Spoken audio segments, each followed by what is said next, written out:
Hi guys, she's Claire. And he's Enzo. And this is Too Long for a Voice Note, episode number 10. Dun, dun, dun, dun. Hi everyone. Hi guys, hi Claire. Hello Enzo. How are you, Claire? I'm good, how are you? I'm all good. Good. Welcome Excited. back everyone. Episode number 10. This is like a little milestone on our podcast Well done. journey. Yeah, 10 podcast episode. journey. Well done. Número 10. Pardon? Oh, número 10. Número 10. 10. 10. 10. 10. Another language. How is it like? I don't know anymore. Would you know any more other than... Italian 10, I think. Spanish 10. 10. 10. 10. It should be... 1, 2, 3, 4, 5, 6, 7, 8, 9, 10. Is it 10? In German. In German. I think it sounds like... So we're doing something a little bit special for episode number 10. Yes. As Enzo says, it is a bit of a milestone. So we put a little poll out on Instagram and we came up with some topics and we asked you guys to vote for what topics we're going to talk about. Want to change a bit the dynamic for like a special... Yeah. I'm thinking we can do this like each month, maybe kind of thing, like one episode, like let the people decide. Let the people choose. We've got our topics. We won't tell you about it just yet. You just have to wait a few more moments. So yeah, exciting. Well, before starting, we want to like kind of like a shout out or like say thank you to. We were looking our statistics of like to our listeners and. On the platforms that we are on, podcast platforms, and it's really exciting because we had like we're checking like the geographic locations where we're more listened to. So we are like we got United Kingdom number 1, of course. So we're very excited. It's like London produced podcast is being appreciated in our land. So it's really nice. Second one, we have the United States. Thank you. Yeah, thank you to listener everyone from America. USA. USA. We have Spain, number 3. That's probably my friends. Makes sense. Yeah, makes sense. I'm like, I have like 6 friends there. Exactly. They're like all listeners. So thank you guys. We have Slovakia. This is really Slovakia. cool. I know, this is so cool. So, it's really cool that we're like conquering the world, Claire. Exactly. So if you're listening to us in Slovakia, please maybe leave us a comment or somewhere. Or that's keep really on sharing, cool. listen to it. And we have India, which is really exciting as well. Australia, Ireland, and El Salvador. That's cool. our top of like the most countries. listened for. So like, thank you so much for supporting the podcast. I think we're growing a little by little, like it's each so cool week. to think of you guys listening to the podcast in different countries. It's That's like cool. so mind-blowing. It's a cool feeling. So thank cool. you and keep doing it. Yeah, definitely. Don't leave us. Please keep sharing and listening and so I think it's very exciting. It's super exciting for us. So let's get into it. Do you want to go first? We've kind of decided who's gonna. So it's not a secret to us because we, came up with the topic. So let's talk about. Yeah, one of the one winner topic was like cancel culture. So which is culture is our first a really topic. interesting topic. It's very like I feel very modern social media, very like current thing, and probably if you haven't heard about like cancel culture yet or like what it means, we give you like a little definition of it. You want to read it, Claire? Yeah. So like. Cancel culture or call-out culture is a modern form of ostracism in which someone is thrust out of society or professional circles, either online or social media, in person, or both. So, basically it's like a boycott kind of situation. I think it's a really interesting topic, and I think it's very like visible like with celebrities or like popular like figures because it's not like I guess it's more difficult to see it like in our like regular life or like in our daily life, but it's something that became really trendy, and I think especially from Twitter like the last few years. So what do you think about? I mean, it's like such a big topic, but our thoughts I think around cancel culture, and I think we kind of put this as like a let's just talk about it in kind of a broad way. And our experiences. Exactly. On it, I guess when I think of cancel culture, I think of Me Too. I think it goes hand in hand with the Me Too movement. So I think that it was initially maybe a good thing, but my understanding is that it's now become a little bit not okay. Yeah. Because, like Enzo said, cancel culture was something that was used by marginalised groups or people that typically didn't have a lot of power. So it was quite popular in the Black community, is my understanding as well, to call out injustices and stuff like that. Because it's a way to like gain power or to like have a voice against people that are in power and like oppressing you. The way for the voiceless to have power against really powerful people. So obviously in the case of Me Too, the Harvey Weinstein thing, and then the Kevin Spacey, all of that, that they got cancelled, and rightly so. They needed to be accountable for what they did. They were found guilty of sexual assault, years of sexual assault. But I think where it's become really bad is that with celebrities and non-celebrities as well, that it can actually like ruin someone's life, and they didn't need to be cancelled, or they didn't I think that when people are kind of people tweeted something insensitive that they shouldn't have said, or they said something when they didn't know better, and then that gets used against them now, I think that's really unfair. Yeah, I think it's the way you do it, because I think it's okay maybe to call out somebody who says something bad back in the day, for example, but like I feel it could be like in a let's learn out of this way. It's like it's really difficult to learn in any circumstances when you do something wrong and people is attacking you, unless it's something like these cases you mentioned. It's people that really they're guilty of something really bad. I think they should be cancelled. They should have like a voice to defend themselves in a way, because they did something bad. So that's playing as that. But if you have like it goes hand to hand with ignorance, or like being insensitive, or being like racist. If you say something that maybe was like out of touch, insensitive, all of that back in the day, and somebody for some reason find it, I think it's good to like obviously address it. I think that's important, but in a way of create a conversation on why this is what's wrong. Not just because if you just cancel somebody and it's just like you shut somebody down, like you have a voice no more, what this person will learn. I think it's difficult to learn when you're just being attacked about something. So, and I think that's the thing with like, which is the thing with social media nowadays, like everybody's very like ready to react, but because social media also give us this like feeling of we have some type of power. We have this platform that allow us to speak and give a message to somebody, somebody will listen to. And I think that was with cancel culture is interesting, because if you see somebody saying like something racist, it's like, oh, you fucking racist, for example, you're canceled for being like that, which is good to be called out, like you're being racist. But it's like more than cancel, I feel it should be like a learning process. It should be around that. I don't know. I mean, also depends I think also depends of the level of it. If it's somebody like is constantly being racist, I understand. But the point is, if we just spend all our time and energy saying like cancel, how are we going to learn out of it? How these people, how are we going to create a conversation? How them, you're not even giving them room to reflect on what they did. Probably they will get just defensive, like, oh, okay, whatever. I don't want to ever say anything ever again. But I think, sorry to interrupt you there. I think that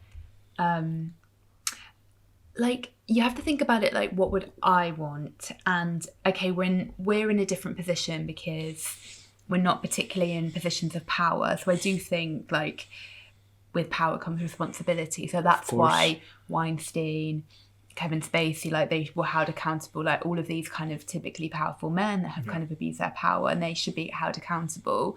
But I think, with us sort of like, we've all probably said, maybe, hopefully not, but maybe so, probably. We've all said things that we regret, or said things that were kind of less enlightened, or like maybe we said something a little bit homophobic and we didn't realise, or transphobic or sexist, for sure, just because it's ingrained in the culture, for sure, all and the then time. you know better, hopefully, and then you learn.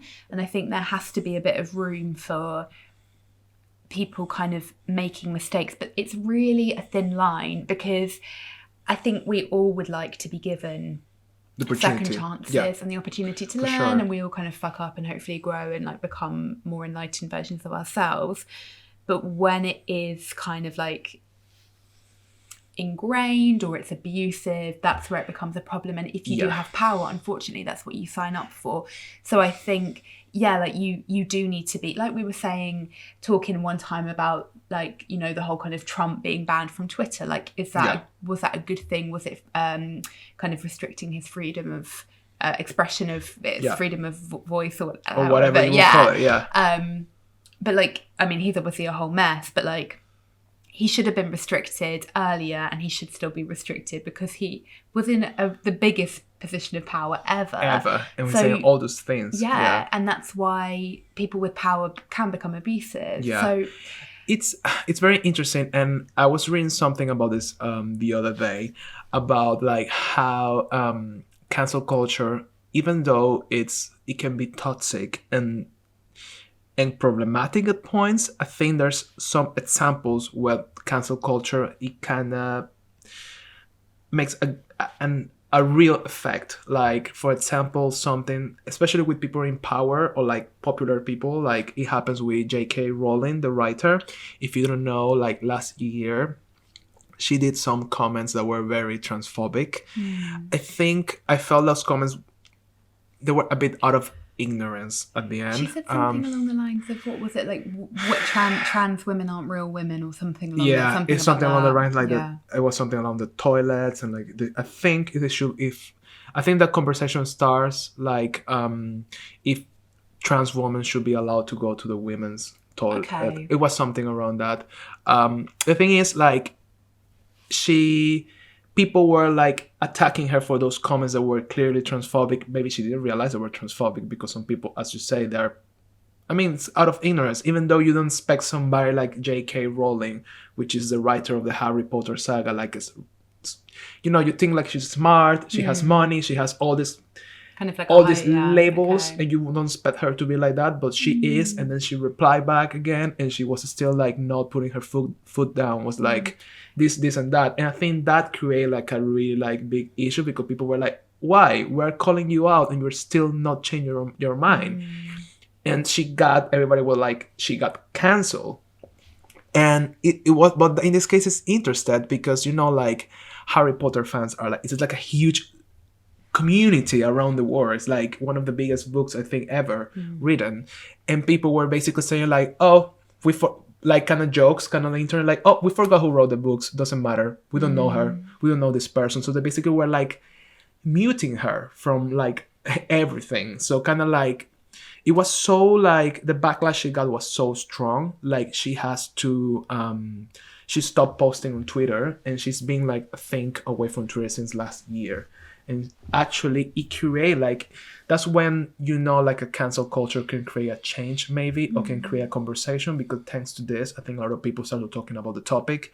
And she actually had to back down and be like, okay, I won't speak, and I will just shut myself down because people are attacking me and I felt attacked. So it can be good, but also it can be like a negative effect. The thing is, like, I think even like Emma Watson, she made a tweet or something as a reference as what she said, but obviously Emma Watson is very like open and modern and all that. I don't remember her exact words, but it was something like, basically like, I'm with the trans community kind of thing, so basically it's like, fuck you, J.K. Rowling, I think it's a shame though, because she clearly had the chance to apologize, and then by like, I think she kind of did, but it wasn't like, That's really like disappointing, because I think that's a good way to do a public apology, and just, you can be very like, I'm really sorry, I didn't know better, but clearly she did understand. Do you feel she deserves to be cancelled, or like, let's not give her the platform anymore? I don't even know what cancelled means. I don't even know what like cancelled means in J.K. Rowling's case, because with like Weinstein, Kevin Spacey, like, Weinstein went to prison. I don't know about Kevin Spacey, but like he doesn't have a career anymore. Yeah, they have been cancelled. Like, they're never gonna. Weinstein will probably like rightly die in prison. Kevin Spacey hopefully will never work again. J.K. Rowling, what does being cancelled mean in her case? Is she? Her books are gonna live. They're gonna live forever. Exactly. I think it's tricky because not all crimes are the same, and so kind of True. like, does the punishment fit the crime, etc. True. And you know what J.K. Rowling did, it's very offensive to, we don't know exactly what she said, but transphobic comments, insensitive. It was very insensitive. And then let's say she had the chance to apologise to the trans community and she didn't. Really offensive again. But that's not the same as what Harvey Weinstein did. Of course, it's a different thing. You know, so I don't know. It's tricky, and I think I feel like, sorry for interrupting you. I think like the thing here is, in society, like most of us, we have such little power to make change. I mean, we are all like, at the end of the day, I don't want to say like we're all oppressed for like power, but maybe we are. But the sense of like, it's difficult to have a voice in this sea of humans and sea of people and people in power and all of that. So social media give us this sense, that this feeling of this power to do things. So, you know, the cancel culture is basically like people screaming out like, that's wrong. And that's the only tool, the only channel, the only way we have to speak out louder. Which, if it happens in a good way, it will create a good conversation probably, and people will be like more aware of stuff. Because I'm sure like after the J.K. Rowling thing, because she's such a huge figure and she's such a popular person, after that a lot of people learn about the trans community, about what is being transphobic, about what's maybe not okay. I'm sure a lot of people learn from that. Maybe it's also young people, because I'm sure a lot of people were not aware of this things because it happens, so it may create a thing. But yeah, it's a difficult, it's a tough one. I think Jamila, we always speak about her. She's very like direct about this, but I think she has a very fair point. Like, canceling people, it just stops the opportunity to grow. It stops growing. Because if we just cancel, if I don't give you the opportunity to reply me back and have a conversation about it, how will be? If you say something that will be like, Claire, you're canceled, we're not talking ever again. Podcast, it's over. I'm deleting you for WhatsApp, blah, blah, blah, blah, blah, blah. Like, WhatsApp over. I'll say good luck. I'll say good luck. I'll say that I'll get a new number. I know where he lives. Like, fuck you. But imagine, you don't have the chance to like... it's like stonewalling. Do you know? It's like that kind of like form of... well, like kind of psychological warfare in a way, like when you basically just completely blank somebody. Yeah. And we've all had that happen to us in our life, and it's really horrible. Yeah. And I think, but that's what I mean. If you take this like cancelling, like it's interesting that you brought it into like, what if we did that to each other? Yeah. Because that would be awful. And like, if you have an argument with somebody, hopefully, or if they say something offensive, hopefully you can have like a dialogue and say like, Enzo, it really offended me when you made that comment. I actually find that really sexist. Yeah. And hopefully you would say, I'm really sorry. I really didn't know that was offensive. I'll try next time to be better. And that's kind of like what this is on a grander scale. But it's sort of like billions of people on Twitter coming at this person.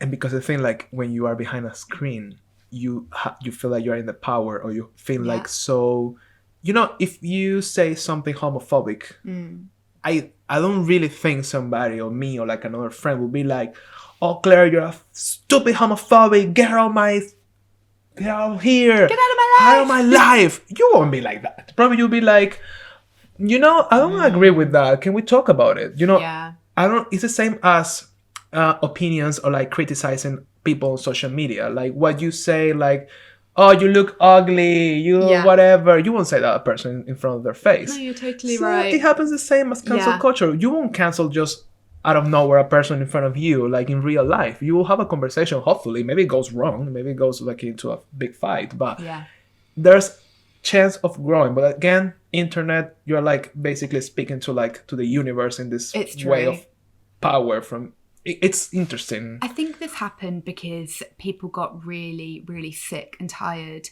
of powerful people. Really good point. Just walking over people all the time.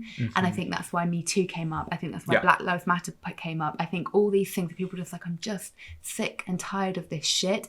And social media grew as well. So it's like, it's a voice. Like you say, it's a platform. And I think but I don't think we know how to navigate it yet. We're still learning out of it. Because people should be called out for doing bad things, but people shouldn't also not be, their lives shouldn't be ruined for saying a slightly ill-informed tweet like 10 years ago. Because do you know what maybe I mean? they didn't know better back in the day. Exactly. And I think that's the thing, like, I think it's about empathy in a way, but you have to know when to apply that, because it's about empathy. Because we would want the same. Yeah. We would want the same if, like, this could happen, like, something really, like, you know, that we posted when we were, like, 17 on Facebook could come up, and then what, our podcast is cancelled. Exactly. It's like, no. You know? And then, but now we've, like, you know, so I think you just have to be very mindful about all of these things. But it is important to call out people. It's important to, like, it really is, like, wait, this happened, so how do you feel about this? How we're gonna do? Who is bloody cancelled? Who? Army Hammer. And that little fucker is bloody cancelled. He needs to be cancelled. He needs to be cancelled. That's a type of example, like, exactly. I'm sorry, like, of course we still don't know if he ate somebody, but we do know, like, he's being, like, harassing people around and being very, like, abusive. Yeah, he needs to be. But, you know, we can go to another topic here, which is, like, the art and the artist, of course, and, like, how it goes. Like, we can go on another chat about this, because, you know, like, this, I found this very interesting, like, how you separate the artist from the art. And, like, again, like, for example, you can go, like, Michael Jackson, like, and I think people are discussing about this. Like, I heard people saying, I don't listen to Michael anymore after All I Know, because I feel it's offensive. But some other people say, like, I won't stop listening to Michael Jackson because his music is one of the best things created in the music world ever. Okay. So why would we cancel his art, which is such a good resource of art itself? So it's like, that's the thing. Like, would you cancel, like, an artist if you know Woody Allen, for example? Woody Allen, like, we're still watching his movies. Woody Allen I don't, like, cancel his movies, and I know he's a fucking demon. Basically, I cancel Chris Brown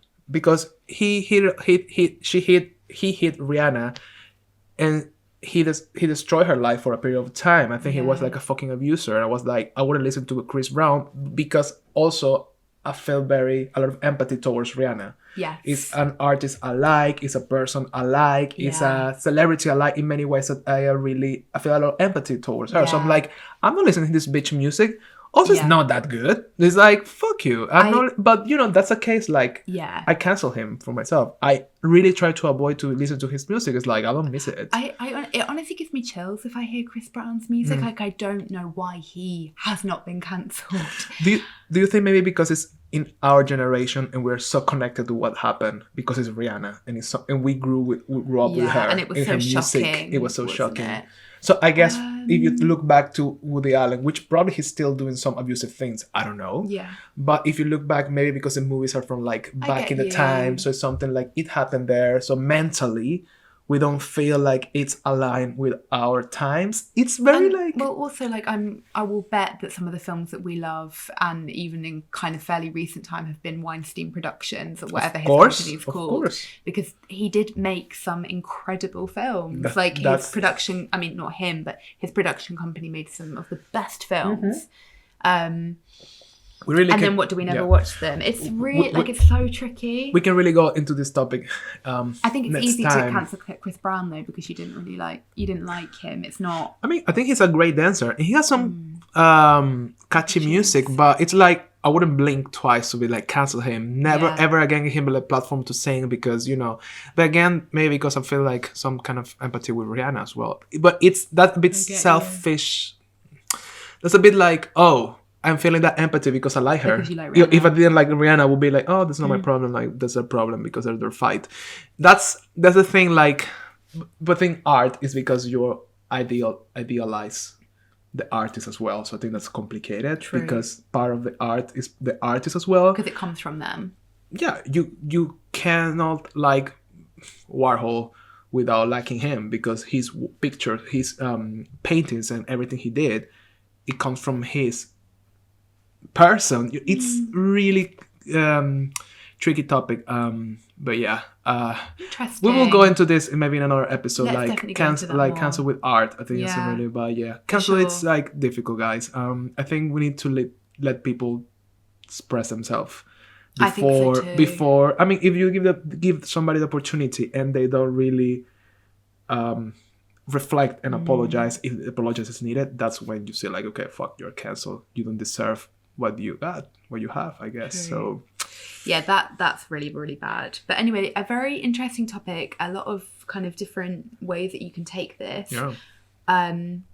As always, do kind of let us know if there's anything that you think. It's not if you have cancelled anybody. Yeah. Like, oh my god. Spill the tea. It's gonna be, I cancelled my ex-boyfriend. I cancelled my best friend. Have you been cancelled? I think I haven't been cancelled. I don't know. If you dare try and cancel me, don't try me, okay?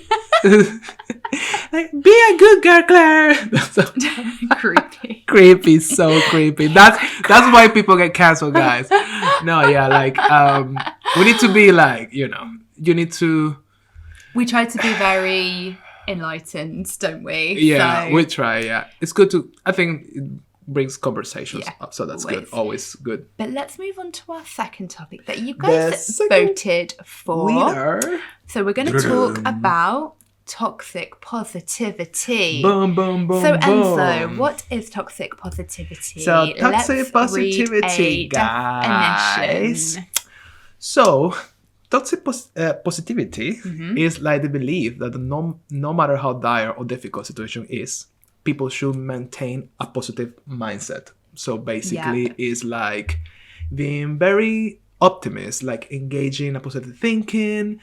So basically, in a way, is a way of rejecting difficult emotions in favor of cheerful, often positive facade or like way of being. Like, so basically, it's like no too negative. I have to be positive all the time about everything. And I think this is something, toxic positivity is something that's really kind of cropped up, I've noticed on the internet around the pandemic.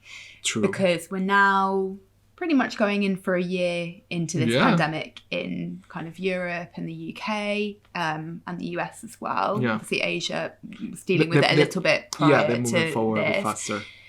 But we're pretty much coming on for a year. So a lot of people have had an incredibly difficult time.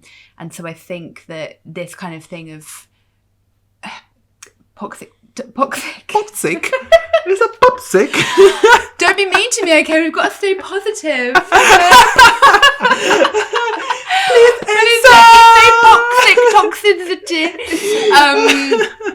But toxic positivity is kind of, this thing of like, let's stay positive and like we'll get through this, has been sort of cropping up when people are having a really, really shit time. Like not being aware of what's going wrong kind of thing. Yeah, or just kind of I've been seeing some articles kind of coming up about people saying like, I got made redundant, like, I'm just like, we're living off of one salary, or like, well, I'm alive. Like people pass away, or like relationships breaking down, etc. Like not being able to see your friends, and then people's response is, it could be worse. People have it harder than you, etc. So this is what we're going to talk about for a little bit. So what are your thoughts, Enzo, about toxic positivity? Like, I feel like Instagram, it's one of the worst places to toxic positivity. Like, not Twitter. I'm really always check Twitter and Instagram, but Twitter, not really. Twitter is very negative, actually. Twitter is very like, cynical, fuck you, cancel. But Instagram is actually the place where people always kind of pretend that everything is good. And kind of like portray like a life they may want to have kind of thing, or like the positive part of their life, which is fair enough. But I think something interesting with positive Why is it tricky to say? I don't know. It's a mouthful. Toxic positivity. Toxic positivity. I think the problem with this is like, if you all the time are trying to be this positive about everything, you're never dealing with the real part of the situations, or you're never giving a chance to reflect on it. Because yes,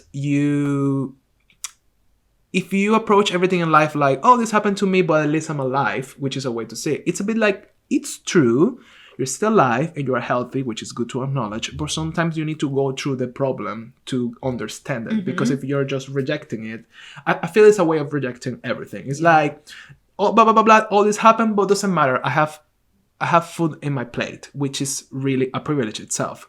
But if you're always finding something like you have, like it's good to avoid what happened, you will never reflect on it, or you maybe never get into it. Of course, getting too much into that could be a problem, because you can get into like an issue for yourself. I think it's a thing of there's nothing wrong with being positive, and I think we should all really try and be positive. But I think as humans, we find it really difficult to sit with uncomfortable emotions. We don't like feeling sad. We don't like feeling angry. Like anger is a sort of unpleasant emotion. It's energy, but it's unpleasant often. Yeah.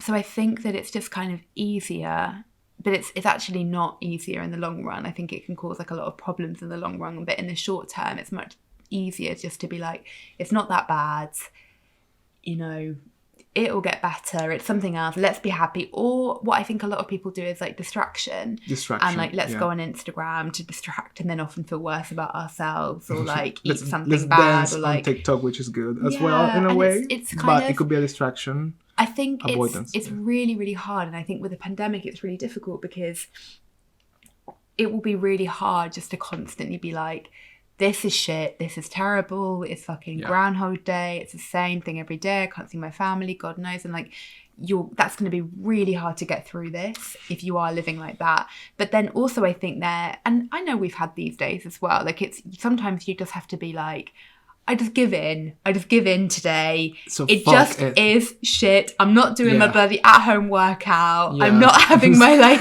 anything. It's just really, really bad. I know. And that's okay. And then you feel better. Yeah. You do feel better when you're just like, but then I think maybe not to be like, well, we're great, but I would say Enzo and I are naturally quite wide positive. Yeah. So I don't think either of us like... Are we toxic, Claire? Dun, dun, dun, dun. People were like, yeah, bitches, you're really toxic. So hashtag toxic. No, I think like I don't think that either of us really enjoy sitting in that kind of negative whiny. We're not whiny people. It's whiny like a nature of a personality. Yeah, so I think like maybe we are, both of our personalities also have the tendency to be a little bit like, oh come on, it'll be fine, it'll be better, like a little bit, like trying to avoid. Because I think know if it's avoid or if it's just like maybe avoid is not the word, but more like try to. Well, run away is not better, but I guess so. Like maybe like no, let's not sit there. Yeah. Let's just try to move away from that. Like in a fit. Well, fitted could be. You know what? It's interesting you mentioned the pandemic kind of thing as well, because I think this toxic positivity has a different like meaning and a different like a different perspective. It depends on how you see it. It depends what the situation is, because I'm thinking now, like for example, I'm from Latin America, I'm from Venezuela, and I think like if you think about why Latin people are always seen and as positive people, like what's going on, like, you know, Latinos are they're always happy, they're always positive, they're always bright. The thing is, and obviously this is a very like general concept, I feel like in Latin America, there's so many like issues and so difficult to go through a lot of things in life. Little opportunities, like many bad stuff that you need to put the right face on to survive this. Okay. That's why when you see like even people that have like just a little food or just a little whatever, they're just trying to be positive. They're always trying to dance. Let me try to sing. And that's very like in the culture. Okay. And I always felt, and I always speak about this with my friends, or like with my friend Rodrigo, for example, that he's from Brazil. And it's like, why we're like that? Why we're like that? Because there's no other way. If not, you won't be able to survive some things. So you need to like, it's not like I'm running away from it, but it's like I'm finding a way to deal with that. So in that case, it can be toxic. Yes, I feel like, speaking from my part from Venezuela, for example, I feel like sometimes we avoid a lot of stuff, like putting like a joke on top of it, like, you know, like kind of to make it better in a way, because we don't want to deal with that, which it could be helpful because it got help to go through it, but at the same time you're not solving the issue. And I think that's something that it could be represented in Latin America in many ways. So I think it can be toxic because like let's live it. It's not that bad. Let's keep it going. Okay. It will get better. It will get better. At least we have food. Blah blah blah. But also it depends of your situation, because when it's about like your life, and when at least you have food, because you may not have food, that's like, well, yes, at least you have food. You have to be positive about it, and you need to like pull through. But when you move this to different scenarios like pandemic, social media, blah blah blah, I think it may change, which I think is a bit interesting. I get what you mean, and I think also like, but using humor to get through things is kind of like, I think, you know, when you have a really bad relationship and you break up and it's horrific, but when you look back, you laugh, and you know you're much better about it because you can laugh with your friends about it. Like, oh my God, do you remember when I was crying every day about blah, blah, blah? And then you're laughing. But when you're in it, you need to kind of be sad to get through it. And that's kind of and that's maybe like something I'm getting that you're saying is a bit toxic about like Latin American culture or like Venezuelan culture a bit, is that like it's all very like, ha, it's fine. Let's avoid the problem. But you're not actually out of anything yet at all. Yeah. And that is really dangerous. Because maybe some situations there are no way to get out of it. So you just need to And that's really sad. That's a really sad thing. Yeah. So I guess, but I think that applies to everything. I was just thinking about that because I think like that's a way of toxic positivity. But I feel like I get you. I guess it happens as well like on Instagram and social media and the pandemic, because it's such a like a street with no exit that we need to like fake our way through it. I think so. I think it's really, you know, I've noticed that, I don't know if you've noticed that in some of your kind of relationships during the pandemic as well, but I think it was really interesting kind of watching how different people in my life kind of respond to things. Yeah. I think there's that really fine line of, you need to give people space to just be like, I think we find it hard when we don't know what to say, or when we know something is shit. Like when somebody tells you that they've lost their job, it's really hard in a way for us to say like, that is really shit. It's hard. You might not get a job for a few months. Because you don't want to let that people, you don't want to push the people even down, you know, like, like you don't want to like hurt them even more. So it's really tricky. And I think, but it really doesn't help to say like, have you just go on LinkedIn? Just, there's loads of things popped up on LinkedIn, or like, if people ask you for advice, I think that's the time to come in. But a lot of the time with our friends, friends just want to vent to you. Unless they feel like, Enzo, I need advice.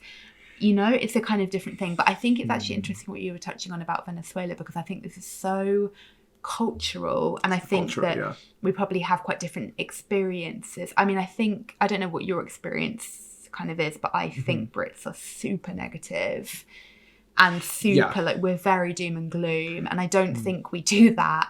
I don't really think we do the toxic positivity thing. I think what Brits do very stereotypically is stiff upper lip and like, let's not talk about it. Let's just and that is toxic in my mind. Like, it will be fine, we'll get through it, grin and bear it. And that's kind of been Boris's rhetoric through the whole pandemic, and also kind of using humour as a defence mechanism, which is just so not appropriate in that kind of case. Yeah. But it is very like, it's almost, it's the thing is,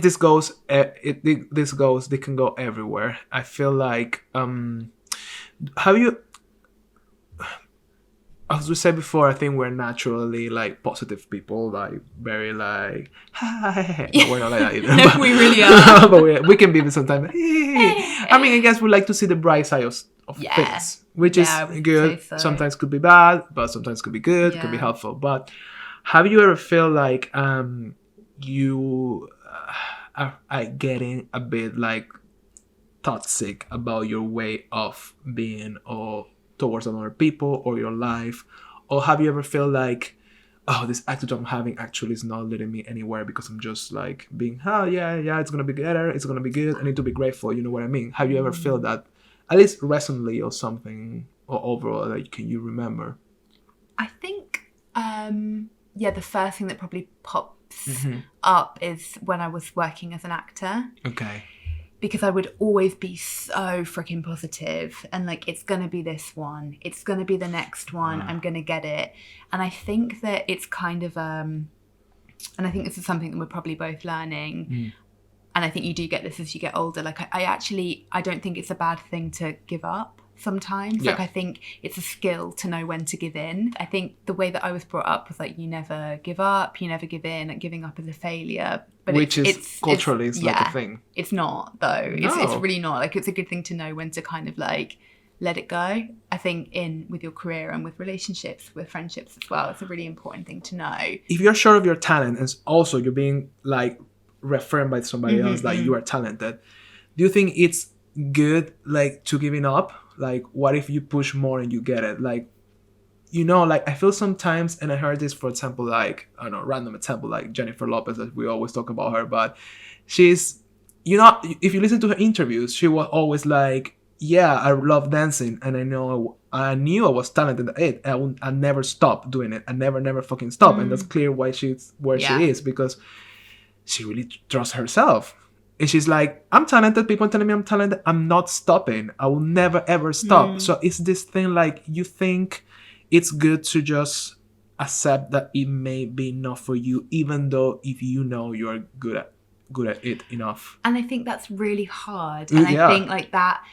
But the thing is, like, not everybody's going to be like J-Lo. That's the thing. And that's like a specific one. It's like 2%, less than that. Probably like 0.5, true? That's the thing, and that's the truth. There are so many talented people in the world. Like, there are probably more people that are like, this is like blasphemy to say for us, but like there are probably better dancers than J-Lo who have like never made it, or like or better podcast than ours. Do you think that's possible, Claire? Not possible. No, right? Obviously that's not possible. Not. We're Keep part of positive, this. Yeah. And so it could be worse. Okay.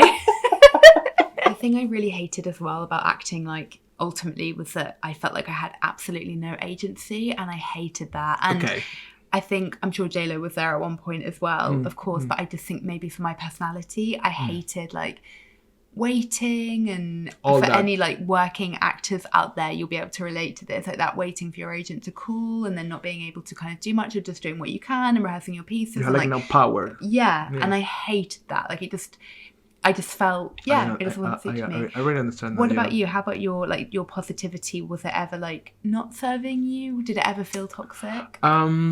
I think with my work, I think I never felt, in the case of my work, I never feel like happy enough with it, which is a thing where maybe it's like artistic kind of stuff. You're never fully happy. Not everybody's fully happy with it. And I think that really I think that's a lucky situation to be in, because I'm never fully happy to work what I do, like, to an extent. So I know that gives me opportunity to keep growing. And I'm like, I will get better at this. I will want to learn this more. I want to perfect on this. So that's good, because I don't think I want to be the person like, oh, I did this, which is amazing, and sit there. Because it's not my personality. I'm always looking for something more. Definitely. Which could be tiring as well. But also for me, that's my way of like growing and learning more. But I know, for example, as a friend, maybe, I don't know, my friends out there that listen to me, I don't know, maybe I can be a bit over positive, but because I really do believe in my friends and the people I love, and I do believe that we can, if it's something that's happening, we can get together to this kind of thing. It's like, it's not unless it's something like there's no fixing, like, well, death or something, that at the end I always feel like there's a way to get out of this, because that's why you're not alone. We got each other, kind of thing. Maybe as you say, like, sometimes maybe somebody needs to be listened, and that's it. They don't need like a solution. And I tend to be somebody like I want to give a solution. I want to like because I want to feel like I'm useful, because I feel like I'm just listening there, I'm not useful. Like, but at the end of the day, it's important to be listened to. But sometimes I feel like just sitting there and listen to your problems, I'm feeling like I'm not doing my best. I'm not doing good enough. I think it's like anybody could listen to you. You know what I'm adding to that, but it's not anybody, because maybe you need that person to listen to you for any reason, for the connection you have with the person. So I think I read somewhere about that I think it's very typically male, that men often really like to offer a solution. And I think sometimes it can kind of come across badly to women, but I don't think that a lot of men mean it in that way, especially I would say being like really good friends with you, like you're not offering a solution because you think you're better than me and you can fix it for me. I think men like to offer a solution, whereas I think women, of course this is like super generalized, but like women tend to like be a bit more okay with just listening. Although I would say I always offer a solution as well. I would say I always try to offer a solution. So it's like it's a personality thing as well. Could be maybe, but it's true that like people often just want to vent. I saw a thing again that said you should kind of, in like a self-help thing or something, that like you should ask somebody who comes to you for advice, kind of like, what are you looking for? Like, do you want advice? Do you want me to fix this? Do you just want to vent? Do you just want a shoulder to cry on? And I think I really want to test doing that, because that would be interesting. Super interesting. That's a really like anti-toxic positivity thing to do. Like, okay, if we're friends enough and we have this good relationship, like, what do you want from me in this moment? What do you need? Do you need to just be listened to, or you need to like a straight up solution? You need me to be totally honest with you? Exactly. But sometimes it can be like, do you want like tough love? Tough love. You know, one thing I think that sometimes people do, and I think maybe I've done this as well, maybe yourself, I'm not sure as well, but I think maybe people are toxically positive in relationships, like when their relationship is very fucked up, or you're in a fucked up relationship and friendship, you can be like, we can fix this, it can work, I want it to work, and from the outside you're like, run, you should not, you can't fix everybody's this like, are you fucking crazy? Like, do you hate yourself? You're not like, I think because emotions, of course, get into play. That's true. And I think it's with relationships and friendships, we probably we probably can both have like clung on to things too long when you really shouldn't, because of like the memory of how it was in the past. And I think that's something that I think I find really tricky, and I think that can be very, very toxic. That can be very toxic positivity, like we can get through this. And sometimes like, and it's again going back to that thing of kind of failure, like a breakup is a failure, a friendship breakup is a failure. It's not, it's often really not. Like, it serves a purpose for a period of time, even if it sounds really cold, but it's the truth. Like, relationships and things, they serve a purpose for a period of time sometimes, and whatever it is, a month, a week, 2 years, 10 years, but then some time, like, it's done because it serves a purpose, and it's a cycle, whatever it is, depends on situation, of course. I think it's just that we're so used to kind of people, these kind of old style of relationships, like, it's forever, we're married forever, and that's it, no matter like damn the consequences. Doesn't matter if you're suffering forever, you're suffering your whole life, but we will stay together. Exactly. Like, it's like, no, you know, like, wait, exactly. So I think it kind of it gets to loads of different areas of your life, but how interesting. It's very cool. Well, guys, I think, what do you think, Claire? I think we cover, I mean, we can go forever on this because it has really many, like, different ways. Legs. Enzo's favourite saying. Legs. Got many legs. It was many legs.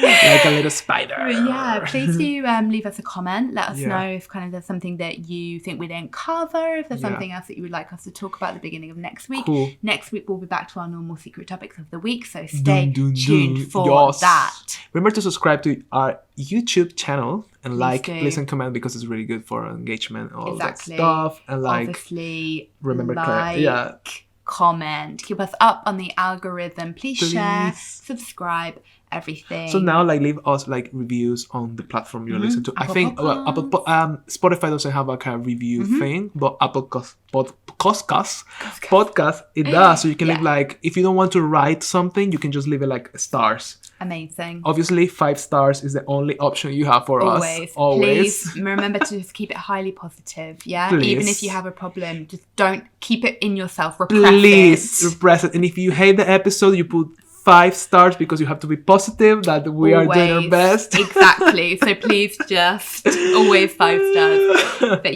thank you guys so much for listening. Thank you guys. Excited. It was an interesting episode, like, because it was chosen by the public. Let's see. Thank you for choosing. We hope that you like it. Thank you guys. Hope you like it. If you choose this topic, please leave us a comment, like a vote for this one. So cool. You represented, or you did a shit job. Fuck you guys. Exactly. We hate you. But don't. Well, I'm like, please don't say that. Also, please, can you behave? There's kids watching. Thank you guys so much for listening. Thank you guys. See you next week. Bye-bye. Bye. See you.